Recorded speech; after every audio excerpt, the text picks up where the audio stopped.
99.999999999% of human beings have seen it for all time, which is understanding that the phone is incredibly strong medicine and incredibly strong poison and needs to be used with a whole lot of care.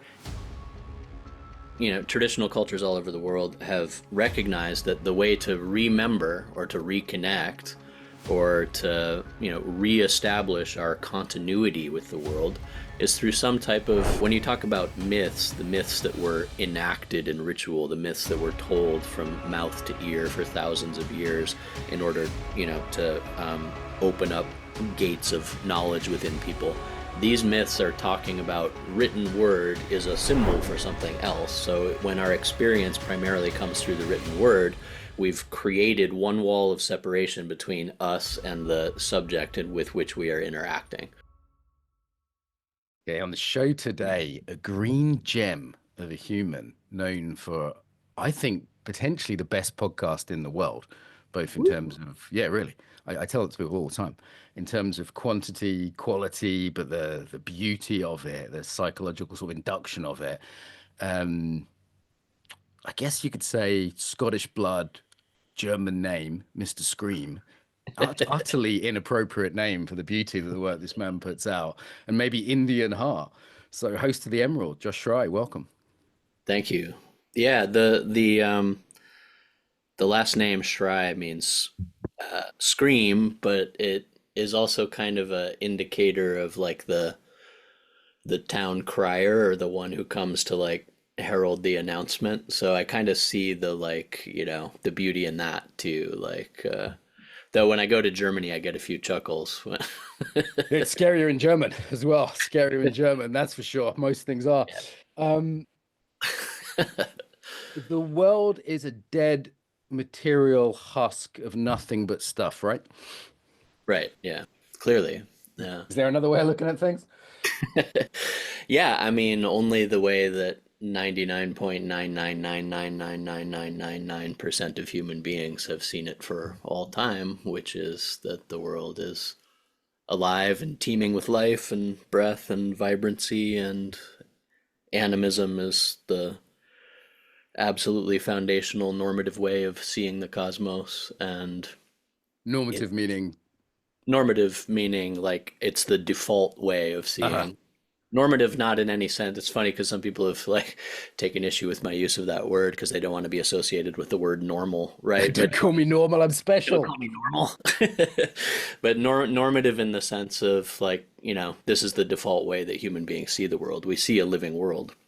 Why would we not? Because the world clearly is the meeting place of subject and object, and it can only possibly be dead if we've somehow extricated the subject from the object, which you can't ultimately do. So, of course, we see a living world because we're alive, and everything around us, therefore, is alive too. We participate in a living world as subjects within, a cosmos that is part of us, and we are part of it. I'm always confused by the sort of materialistic view. Every time I wake up in the morning and open my eyes and become aware, I think, well, this doesn't, this subjective inside job doesn't look like stuff. And I mean, if you see a lot of the stuff you teach is very natural, right? Like kids will dress up as animals and become, transform into things. They'll tell stories about the landscape. They'll uh, make friends with a tree or a rock. I mean, this is very, very natural behavior as far as I can tell. Yeah, I mean, it's an interesting thing in Western quote unquote civilization where, we're raised with these incredible animist fairy tales and we're told stories of talking rocks and trees and fairy woods and, like really in the fairy tales, everything is alive, the European fairy tales.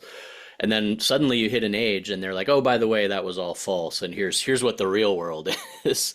And, um, like the real world, quote unquote, that we've constructed for ourselves, I think we have to look at whether that's like actually a functional world to live in.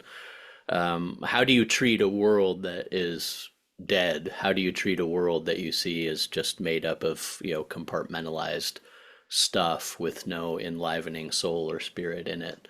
Well, you can do absolutely whatever you want to that kind of world because it doesn't matter, right? It is matter, and it's a resource.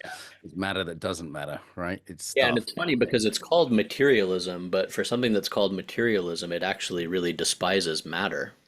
It loves matter in the terms of like kind of sensory and, indulgence and like, oh, I get, to collect toys and all this kind of thing. But its attitude towards matter is like a master-slave relationship or an exploitative relationship. And it's not materialism is not a celebration of matter.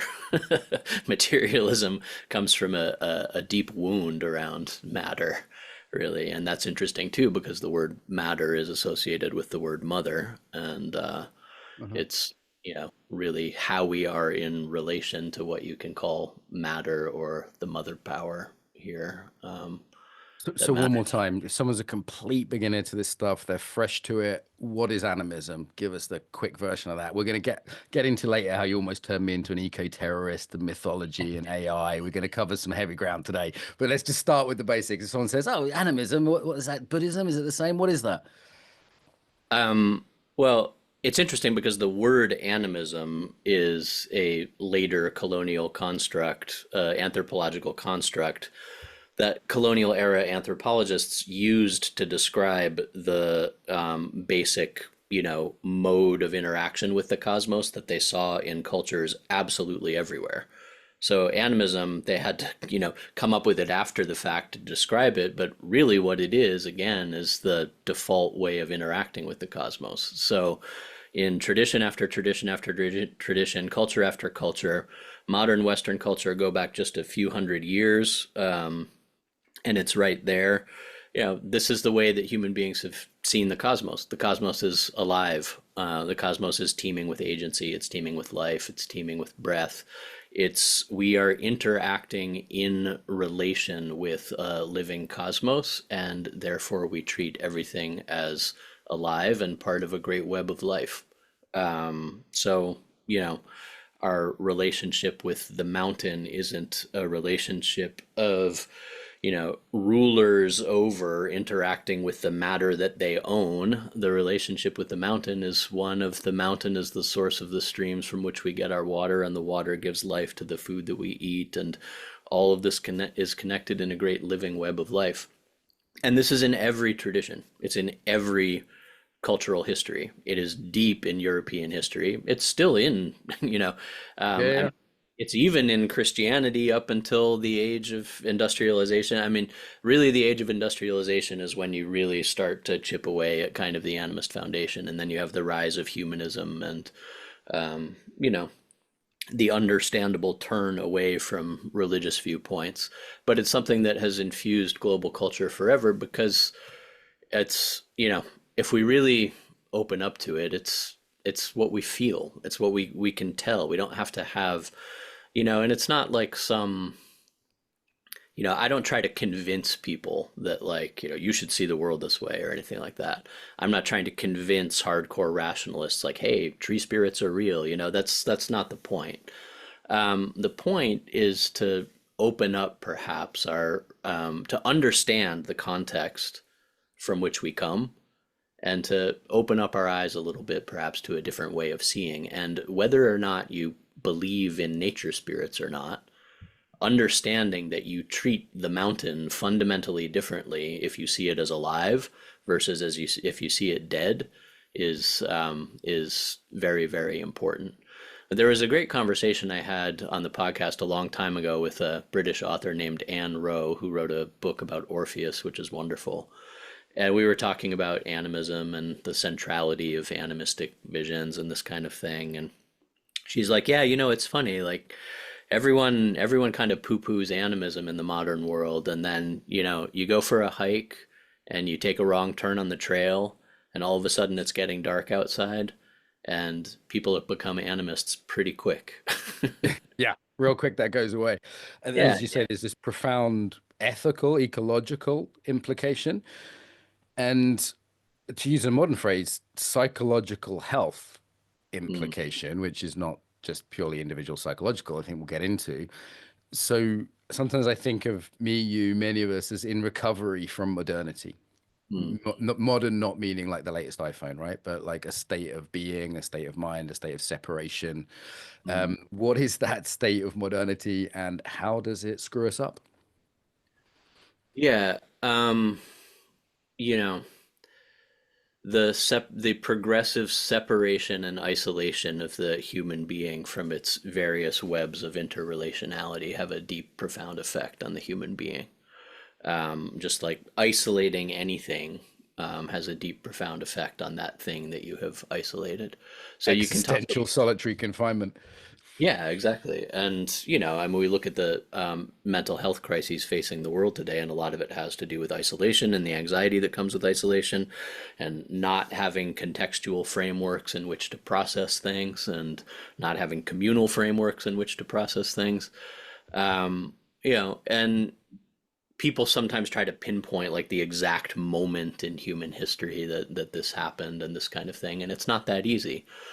Traditional cultures all around the world have recognized that because of like, the makeup of our brains or because of, various mythic stories describe why this is, but that human beings have a tendency towards separation. We have a tendency towards feeling separate from the world in the way that like a salmon or a tiger probably doesn't feel separate from the world, right? And there are countless mythic stories for why we feel this way. And, traditional cultures all over the world have recognized that the way to remember or to reconnect or to, reestablish our continuity with the world is through some type of ritual remembering, some type of enacted remembering. So there's a tendency in the human being that's already there. There's a tendency towards separation. And then you could say that on the road to modern civilization, every step of the way, when kind of given a choice between, the path of separation or the path of remembering, we've chosen the path of separation. And, it's not like a great evil plot necessarily, though at some points in history it can look a lot like that. But literacy is a good example. Literacy is wonderful. I love books. Books are great. I read a lot of books. At the same time, they are literally a veil between us and the world. The written word is a symbol for something else. So when our experience primarily comes through the written word, we've created one wall of separation between us and the subject with which we are interacting, right? So, literacy, you can talk about the rise of civilization and the rise of big urban centers and the specialization of labor and all this kind of thing. And it's been a long road that human beings have been on, this road of separation, but each progressive step is a further separation. You know, I used to live in New York City and I would walk around the streets of New York City and I would feel like, there like this kind of fabricated environment that has its beauty to it, but it's certainly a fabricated environment and it feels a little bit distanced from kind of the workings of the natural world. And now you go to New York City and there's an added layer of distance that's been created by the fact that everybody's walking around staring into their smartphones. So they're not even interacting with the fabricated environment that they've created to separate themselves from the natural world. They're interacting with a fabricated environment within a fabricated environment. And these layers of separation, as is becoming increasingly clear through numerous scientific studies and all this, are having profound effects on our mental health, our bodies, our spiritual life, our sense of interconnection with each other. Yeah. So, you know, if we're going to work our way through, you can talk about this on so many levels. You can talk about it on like a purely environmental level, obviously. If we're going to work our way through some of the environmental crises that are facing us now, we have to have a feeling of interconnectedness. We have to have a feeling of what I do to the planet matters. We have to have a feeling of, love for the natural world. We have to have a basic experience of, oh, I'm connected to, Donald Trump was talking today about he's trying to, pin the blame for the California fires on liberals. So he's talking about, oh, if they hadn't tried to save that stupid, meaningless fish, we'd have more water to fight the fires with and all this kind of stuff.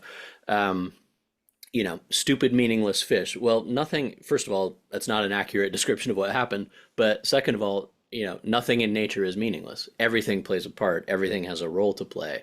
And if we're going to address, what's happening environmentally, we have to be able to break down some of those barriers and feel our interconnectedness with the natural world. And then you can also look at it just in terms of discourse. Discourse is so polarized, movements are so radicalized, ideologized, right? Because there's a distance in our communication. There's a primary distance. If you and me have disagreements on the internet, chances are, though, because of the medium of communication itself, which is inherently separate, those differences are going to be exacerbated and amplified. Whereas if you and me sit down and have, lunch together and talk things out, I might be able to feel the whole picture, the contextual picture of where you're coming from. Like, Mm. oh yeah, I don't really agree with him on this, but like, he's got this other perspective. And guess what? He's a whole person. He's a whole Mhm. living context. He's not just like that enemy viewpoint on the internet, right? Right, So right. like, finding ways to break down the barriers of separation and return us to a basic connectivity, I think are vital for human survival at this point. Boom. Just gonna take a breath there, let that people sink in. So we just do a bit of yoga and meditation there, right? Like that's all we need to do. We just need to come back to the body. I'm a embodiment teacher. Just do a bit of yoga. I mean, I'm talking to the Ukrainians, so I'm a bit cynical today. But Mm. what I've heard you teach or mention as well today, I've done a little bit of training with you, is ritual and song and mythology. So it isn't just okay. We just do a little bit of mindfulness. I wrote a book that had the subheading of why mindfulness alone isn't enough, and you had almost exactly the same title of one of your episodes. I just re-listened to actually.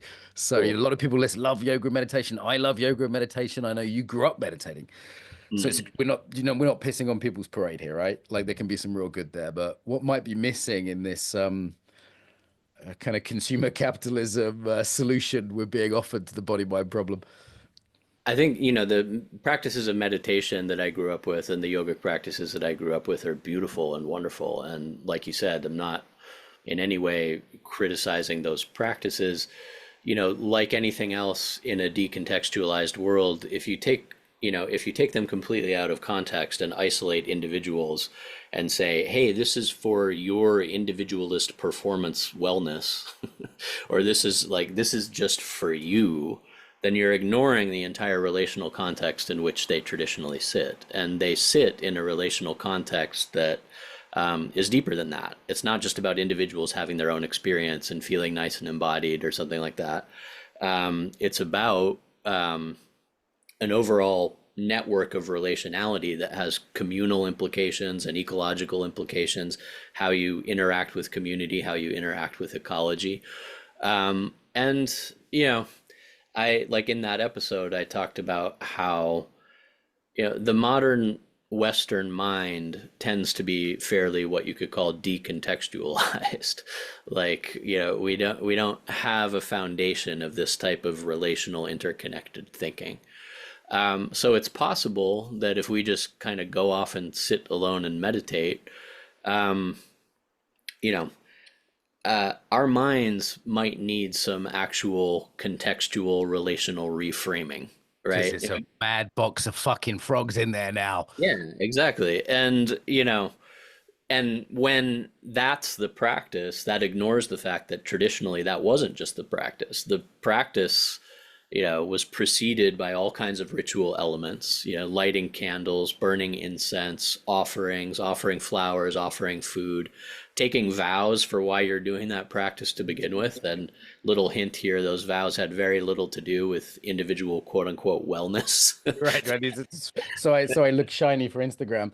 Right, I, exactly. I Like, just so there's a whole contextual framework for why you're doing it to begin with. And I think modern minds are quite fragmented. I think, uh, um, the ubiquity of smartphones and smart devices and internet access and this kind of thing is adding to that fragmentation. And I think we need recontextualization, and that contextualization has to be more than just like, hey, I'm going to go sit on the mat for 10 minutes with my mind. It has to be a deep recontextualization. And for that, the ritual elements that we've tended to extract from practice, oh, we don't need that, offering stuff, or we don't need those vows, or we don't need to hum or chant or anything. Those contextual practices actually have a whole lot to offer in building a Hmm. contextual consciousness, if that makes sense. Nice. It does. A couple of little pieces. I was just on the phone to the Ukrainian psychological team that I work with there for another interview, and Mm. still sort of resonating with me. It was interesting when I got to Ukraine, I meditated and taught them those kind of practices. But there was also a lot of singing and dancing. I found myself asking the local nuns for a Mary because I have a Catholic background, even though I'm not in any way cognitively Catholic, let's say. It's in me on some level. And the team in Ukraine have found taking people into nature profoundly healing for people's trauma. Christina was one of the trainers she was speaking today. She said, singing 100-year-old song about loss that your great grandparents sang is very different than singing one in English, i.e., not her first language, that has just been made up. And the resonance of that song of loss and longing is even for someone that doesn't have any kind of cognitive framework around why that might be, she just knows it feels different. Yeah. Yeah. There's so many ways that people are approaching this kind of thing. It's interesting that you say this because actually, in just a couple hours here, I'm going to be talking with a Ukrainian friend of mine who is working on a project to preserve grief songs and lamentation as a way of engaging people in like in deep healing work. And I talked about this a lot in the episode called "The Revolution Will Not Be Psychologized." Um, Sorry, Josh, I just recommend listeners start there. That's one of the best starting points for the Emerald for most of the kind of embodiment listeners. Sorry to interrupt. no, thank you. Um, you know, there are what you could call, I guess, traditional Western psychological frameworks that can be deeply helpful. And, I always say when I talk about this kind of stuff that I'm not bashing Western psychology, but understanding how ritual work, vocalization work, what you would probably call like embodied work, have been without having to name it this, but they have been types of healing and types of trauma work in traditional systems for forever. And sometimes there's something that a song can get at that nothing else can get at. You Mm, know, sometimes there's something that a dance can get at that nothing else can get at. Sometimes there's something when it's too painful for a person to go into their own story, um, a group recounting of the story of a sacrificed god or goddess, a group recounting of a deity, a nature being who went through something, can provide a vehicle, as it has done in cultures forever, can provide a vehicle for an entire group of people to experience a grieving catharsis. And that's really important because, the Western psychological lens, again, tends to isolate the subject. Bayo Komolafe talks a lot about this. Isolate the subject and go into the subject directly, right? And that is one way of working. But that's not always. I mean, everything in everything in the modern West always has to be so obvious. It's like we've got to name that we're doing that. We got to name the thing in the person. We got to name the trauma in the person. Well, it also turns out that sometimes that direct approach, doesn't always work for shifting patterns, and that there are other ways to work too. And story is profoundly helpful in relation to this. So, in ancient Greece, for example, there was a women's festival in which the story of Persephone's abduction into the underworld and the trials that she went through, and then her rise up, the other side, was enacted and told. And over the course of days, people would fast and dance. And there was one day specifically where everyone would, sit on the dirt floor and really enact her downward journey, and they would grieve for her, and in grieving for her, through the magic of alchemy, who are you also grieving for?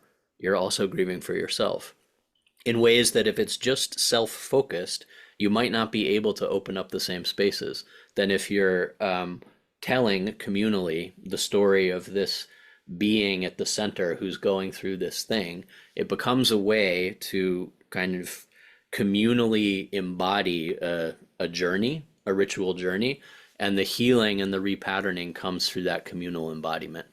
And this is something that I know that modern psychological systems are starting to wake up to, and I think that a lot of attention needs to be paid in this direction.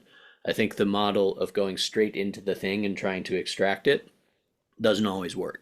Right. So I Right. think that we have to look at differing models. And it's also interesting that you're bringing this up because I'm also having a conversation today with someone in the Bay Area who's um, has a therapeutic practice, but is also a student of the Ifa traditions from Nigeria and is working with how to bring those traditional systems into her therapeutic practice. And this type of work, I think, is extremely powerful. We've got Bayo on again soon for people that want to hear Bayo.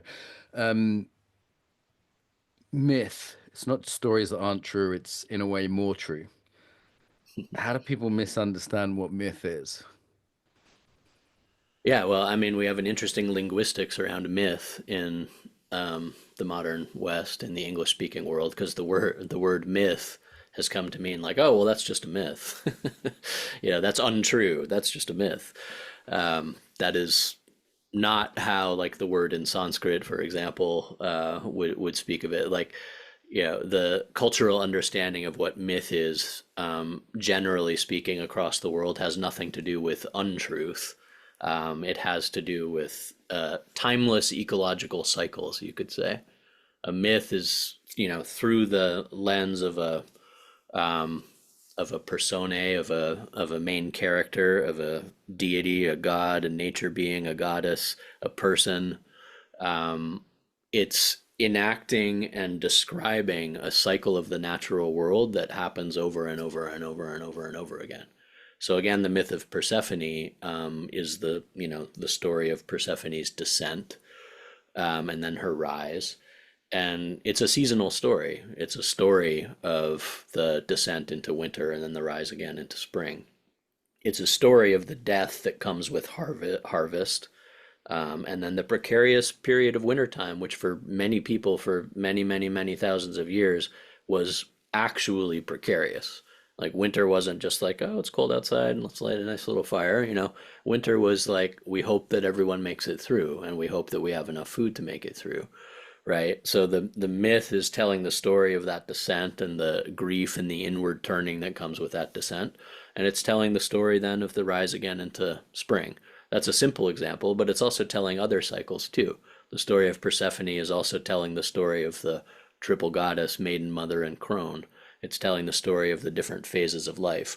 So a myth is speaking of, and obviously there are little like folk parables that don't do this, that are more kind of like morality tales.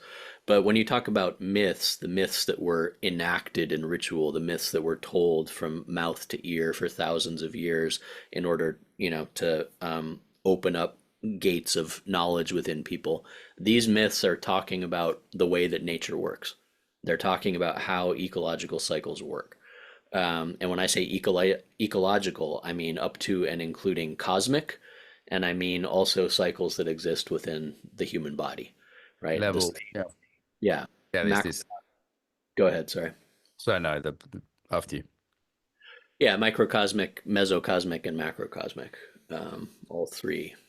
Given the sort of importance and sacred nature of myth, it helped me understand the desecration of Star Wars and Lord of the Rings, and how these have a deep, deep spiritual meaning to me. And they're Oh, being utterly desecrated by modern Hollywood in a way well, that felt sacrilegious. it was. It was utterly sacrilegious. I can still tell you, like, I could still tell you the exact theater that I could tell you what I was wearing when I saw the prequel come out. Like the trauma that I experienced when I saw the Phantom Menace. and realized that like this grand mythology that seriously shaped my childhood Yeah, because yeah, really, really. I'm not joking I'm when I say this. I'm of the age where I saw the first one in the theater when I was 7 years old, and it was the first movie like that I was cognizant enough to like actually sit through in a theater. And we didn't have like we couldn't watch movies at home back then. And it had a profound effect on my childhood. And I remember the trauma of the Phantom Menace. And I now refer to those films, the prequel films, as the films which I do not name. The sequels, the sequels afterwards were way worse. They were worse. Yeah. They destroyed all the mythological component. But you know what? Let's not get started on that. But I guess it opens up something that I noticed when I was on your course, which I really recommended. Mythic Body, really well put together, fantastic content, well organized course for a year. And I did notice on the course a slight tension in the audience, as it were, the participants, between a kind of animist view of the world, which has a lot of traditionalism in it, has a lot of universality in it, and let's say a sort of left-leaning liberal American view of the world. Mhm. Now, Yeah. often people think, oh, everything alternative and hippie is left wing, right? Yeah. But there seemed to me to be a tension there. So, what's your take on that? Well, my deep take on that would take longer than we have. And I'm actually doing an upcoming episode on this. Uh, the episode is going to be called "Is It Time to Decolonize?" And it's about looking at, I would say, kind of latent assumptions that we make, in our assumptions of what pre-colonial culture looked like. And within this, yeah, I'm thinking about how to address this in anything resembling like a short amount of time. I think that, I think there is an assumption that reclaiming animism is like completely lockstep aligned with what you could call like modern progressive liberal values. And And it's that's an still very modern, well, progressive. that's the Hence, thing. I so mean, what's there's the that. tension there? Yeah, I mean, the tension is that I don't think that because we're in the fishbowl of the system, I don't think that we recognize often when we think, oh, I'm getting back to this ancient viewpoint, that we're actually ascribing a lot of modern liberal Western values onto that supposedly ancient viewpoint. I mean, a good way to illustrate this, like I talked to my friend Rose B. Simpson about this. She's a sculptor, Native American sculptor, and there's a lot of tension between hippie culture and Native American culture. Like, the Native American, like in that region of New Mexico, like there's hippies, and I think the hippies assumed that they were kind of much more aligned with Native American ways of seeing. Like they both have this love for the earth, and you know, but the native cultures are like really deeply, profoundly structured, and this is something I'm going to explore a lot in this episode. Boundaries, the big one, right? Boundaries, Boundary, tradition. structure, yeah, traditions, initiations, even the H word hierarchy. Um, How you dare know, you? indigenous and traditional cultures tend to have hierarchies. Now, before everybody kind of like, their eyeballs explode, like those hierarchies don't always look like the hierarchies of empire, of like the British Empire. There are hierarchies of accountability, and there are all kinds of different organizing structures. But there is kind of an assumption that like to get in touch with the animate is to get in touch with this kind of like free floatingness, or this like amorphousness, or this individualized wildness, where it's like, I get to kind of do everything that I want. And Gosh, are you saying the goddess isn't a middle class girl with a feather in her hat with a drug problem? yeah, I mean, it's interesting because you're hitting on some stuff that I'm going to talk about very directly in this coming episode. But and I just had a talk with an Indian goddess scholar about this yesterday. But the goddess traditions are extremely protocoled, and even in India, for example, what you could generalize as even the pre-patriarchal goddess traditions were deeply structured, and there were initiatory hierarchies, and they didn't necessarily look like a consensus circle. right? And yeah, I think this type of inquiry, and look, I hold a lot of, obviously, I think it's obvious to people, I hold a lot of progressive ideals very close. Um, but I think it's really worth looking at where our blind spots are when it comes to this kind of thing. Because, you know, if we don't look at where our blind spots are, we miss out on what traditions really have to offer us. What they really have to offer us in the modern world. And sometimes what they have to offer us isn't so much in the realm of like permission to be like as free form as we want. Often, what they have to offer us is an invitation to reevaluate our relationship with structure, to reevaluate our relationship with um, initiatory structure, right? To reevaluate our. Reverence, What's that? reverence, devotion. I mean, it's hard to have devotion when you're the center of the universe, right?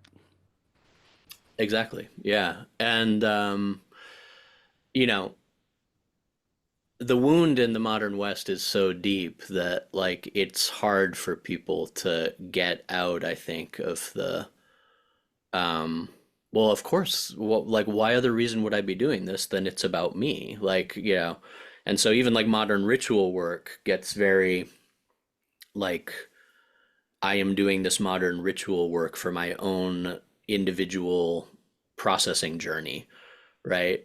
And like I was talking about earlier, like that processing journey is a byproduct of communal ritual. Like that processing journey happens, but the ritual is for that force of nature at the center. That ritual is for Persephone. That ritual is for the harvest, right? That ritual is for the cosmos.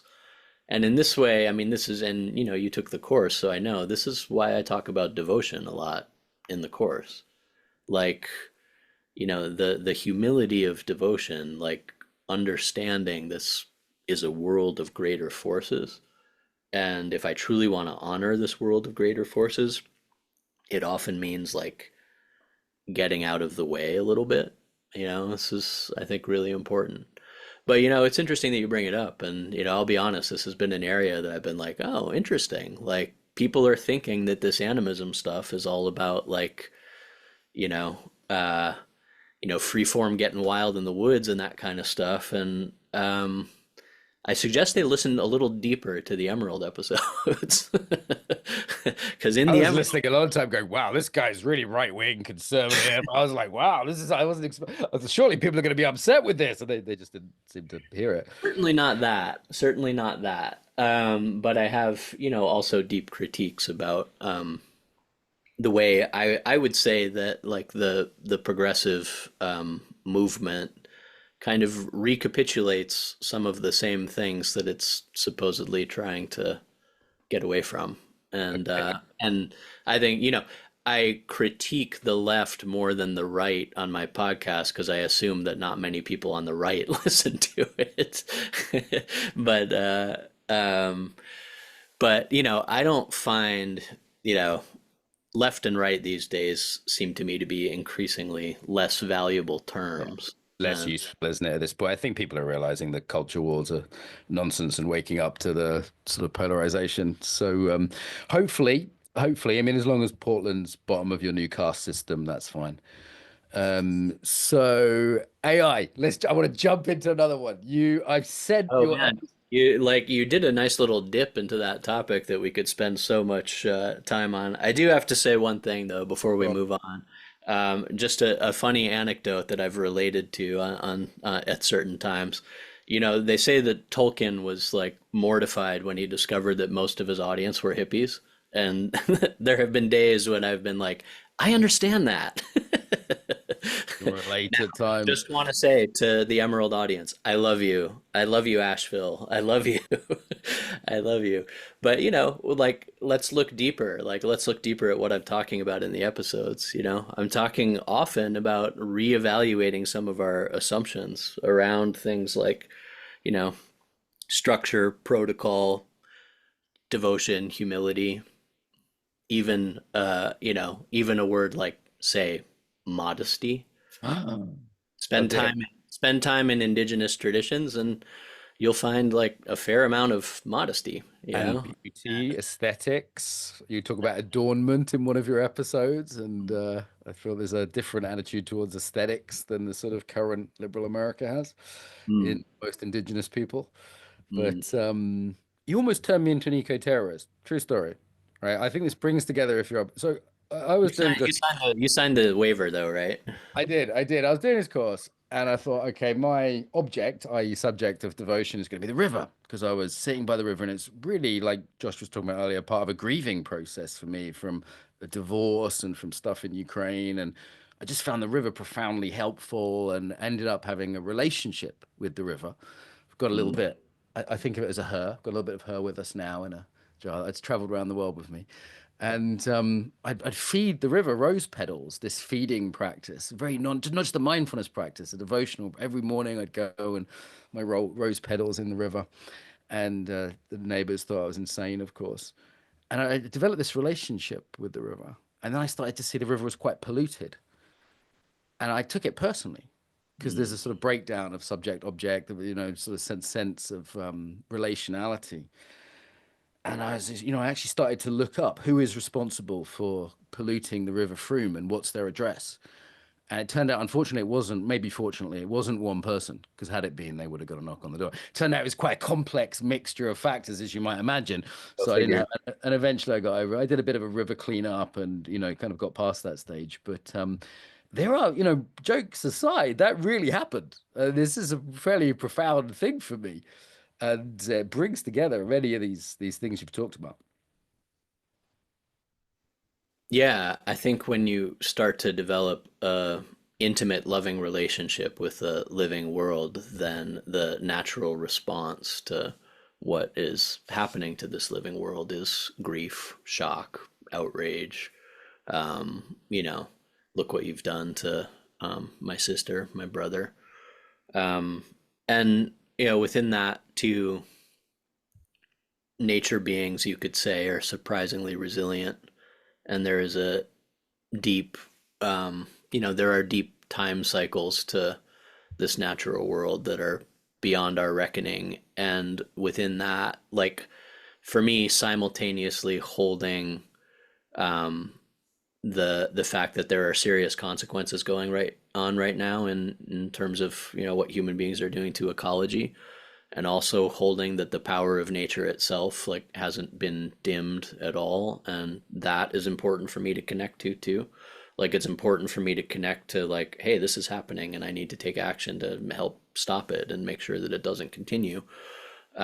And also the mysterious power of nature, which brings forth universes and billion year cycles of ecology and mass extinctions and regenerations that is continuing. And this is in spiritual traditions what's talked about as being able to connect to the immanent and the transcendent at the same time. And this is important. Um, we've lived in a culture of transcendence for so long that people need to reintroduce themselves to the immanent. But I also see people like in a complete level of self-identification with the immanent, and this is a world of death in which we say goodbye to everything, and connecting to the transcendent and the absolute is also important. Both of these things are important. It's not bypassing to connect to the absolute as long as you remain grounded in the immanent, right? And if you're grounded in the immanent, you also need those times of soaring up into the spaces of the absolute. I'm doing an episode on this too. I'm still figuring out what to call it. But It maybe this. seems you're always sort of thinking out loud and thinking out loud beautifully with the podcast, exploring, Mm. whatever's going on. War, beautiful one on war that meant a lot to me, and AI. I sent that one to my friend who works at one of the major AI companies, and he scoffed at it arrogantly. Um, I was quite disappointed. I'll send him So another one today. I had other people who work at pretty major AI companies who listened to it who did not scoff at it too. So, I can't hope that it'll reach everybody, but I know that that particular episode has reached some pretty Fantastic. influential decision makers. So, now what they choose to do with it is like, oh yeah, all that stuff about like, slowing down and actually really taking time to master something. And yeah, okay, I get what he's talking about. Now, hey, what's next? What's Is next? what's the next thing, right? That's What's the next? The catchphrase of modernity. What's next? Yeah. Ooh, what's next? The glowing gems, these rocks that we hold in our hand that hypnotize us with our Mm, attention, which I've heard it described recently as limbic capitalism. You know, mm, they break our attention, which obviously is a gateway to the divine, keep us in this fight, flight, grasping mode. There's a magical quality to them, and not in a good way. There's a sorcery to them. mm, The addiction of the unreal, kids who play many hours of games online a day, mm. porn, various other social media you've already mentioned. How do we stay? How do we stay sane if that's our environment? Yeah, I mean, this is a big one that's up for me always, and you know, I and you're also hitting at a third upcoming episode that I'm going to do on illusion, um, which is going to be a great topic to talk about because it can also have this cool shimmering soundtrack to it, illusion. Already looking forward to Illusion, the illusion. illusion, illusion, illusion. Yeah. So, you know, what I talk about a lot, I'm sure you've heard me talk about it before. Human beings, um, you know, we operate through consciousness alteration, through waves of different states of consciousness. Human beings are drawn into states of rapturous attention and then out of those states and like in the psychological study and even the neuroscientific study of the human being, states of consciousness in the Western tradition have gotten very little attention. Understanding, you know, that we are taken into trance states all the time, that they're, when we listen to a piece of music and we kind of go along for that ride, like that's a trance state. When we do ritual, obviously we go into a trance state, and that's kind of like a conscious, decision to go into a trance state.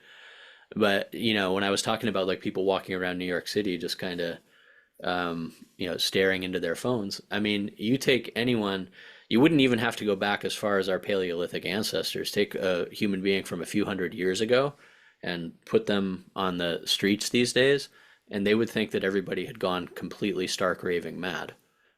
Look at all like zombies. Like look what it does. I mean, you're a somatic instructor. Look how the entire posture of the person just bends around this glowing thing. Like, so anyone who makes I hope it's not an argument that people try to make much anymore, given like all the evidence that's come out. But anyone who tries to say, "Oh, technology is neutral. It's just what we do with it." Meth isn't neutral. Like things aren't neutral. The tantric traditions have a lot to say about this. Like everything has charge, everything has medicine, everything has poison, everything has potency. Yeah, there's medicine that comes through the glowing screen too. A lot of my life is dependent upon the glowing screen. I wouldn't have gathered together thousands of people from around the world without the glowing screen. I mean, you are a magician. Like you do seduce people. I can't listen to your the Emerald driving, for example. I Yeah, regard it as and dangerous.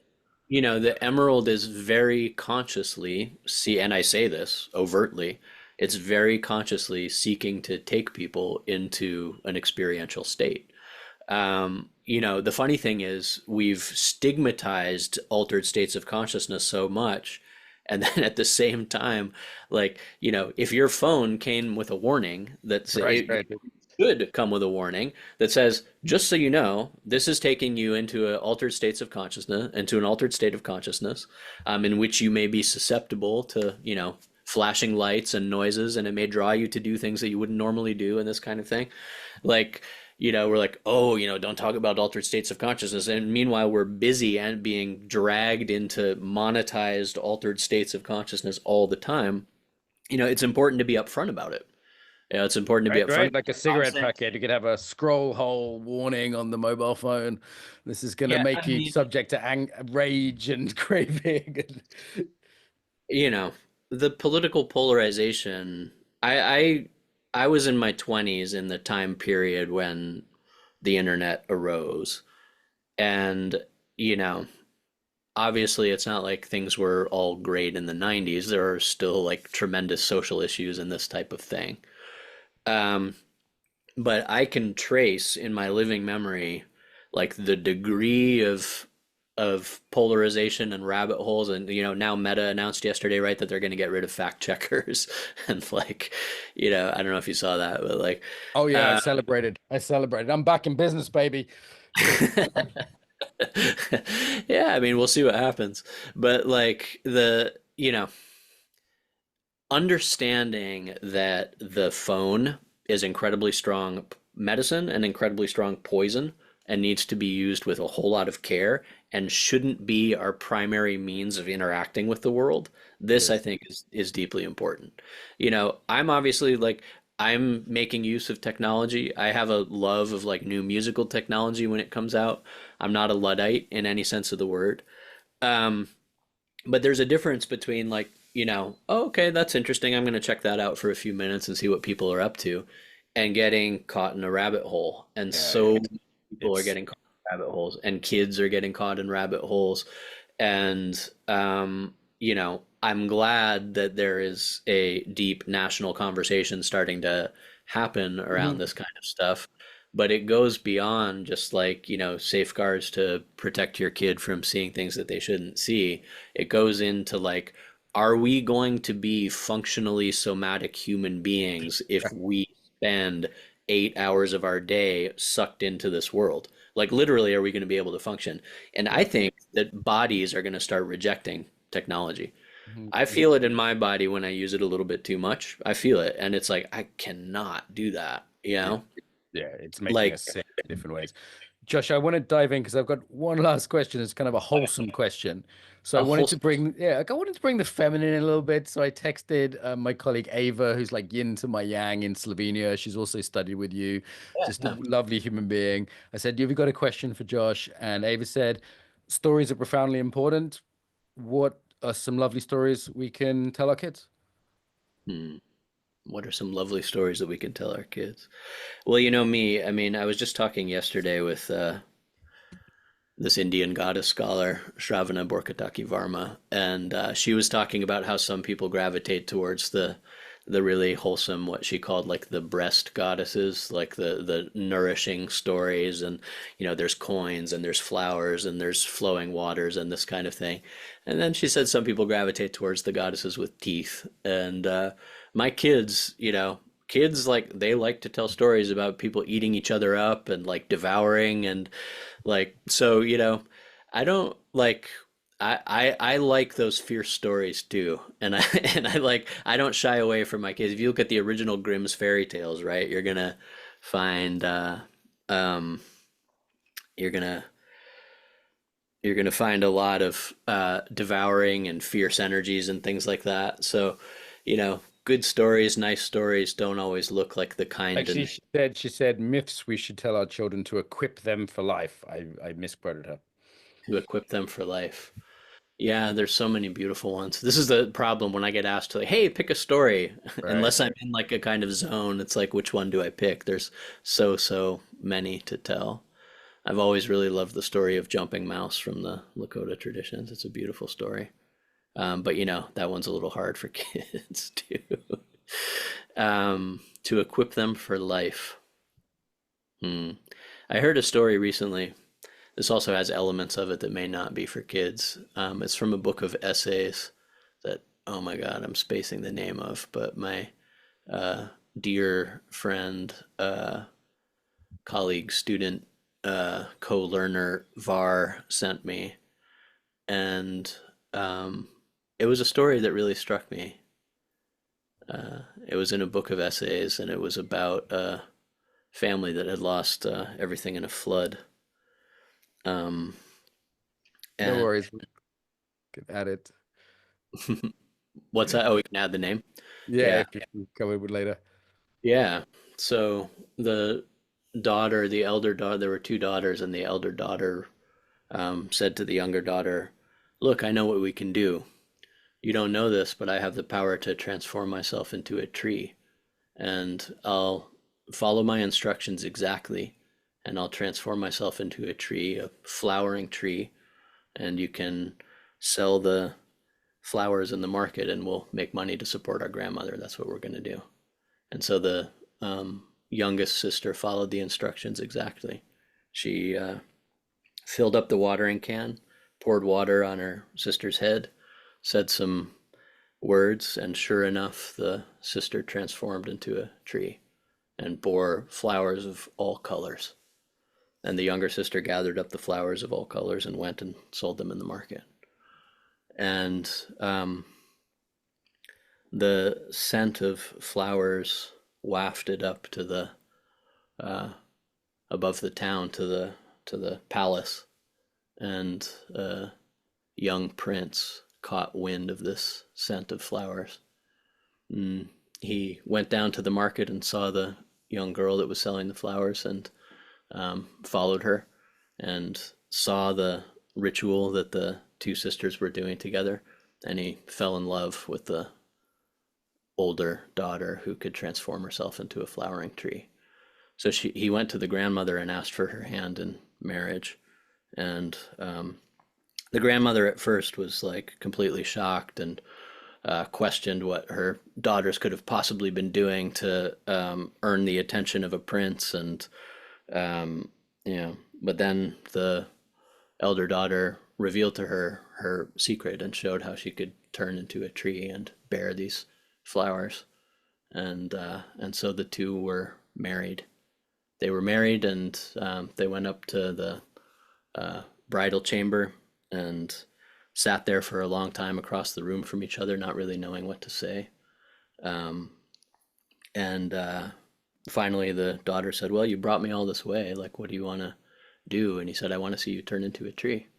So he poured the water over her, and she turned into a tree, and she bore flowers, and the the flowers filled the room.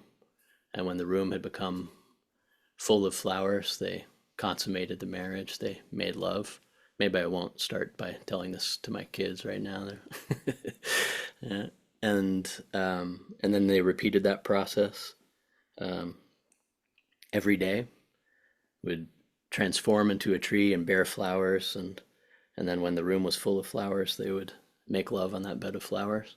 And so there started to be a big outside the window of the prince's room in the palace. There started to be this big pile of flowers, this huge pile of flowers. And then one day a storm came and a wind blew, and it blew the flowers all over the town. The town was full of the fragrance of flowers, and people saw flowers blowing through the streets.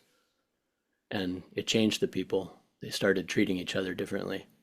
They started looking at each other less with sideways glances.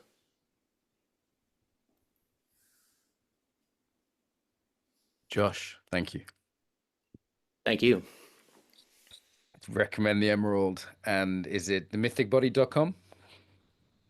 Themythicbody.com, yeah, for people who are interested in checking out courses and that kind of thing. And yeah, it's the Emerald podcast. And really great to talk with you. Got to hit on some topics I don't always get to go into. Yeah, there's plenty more there. Lovely to see you, Josh.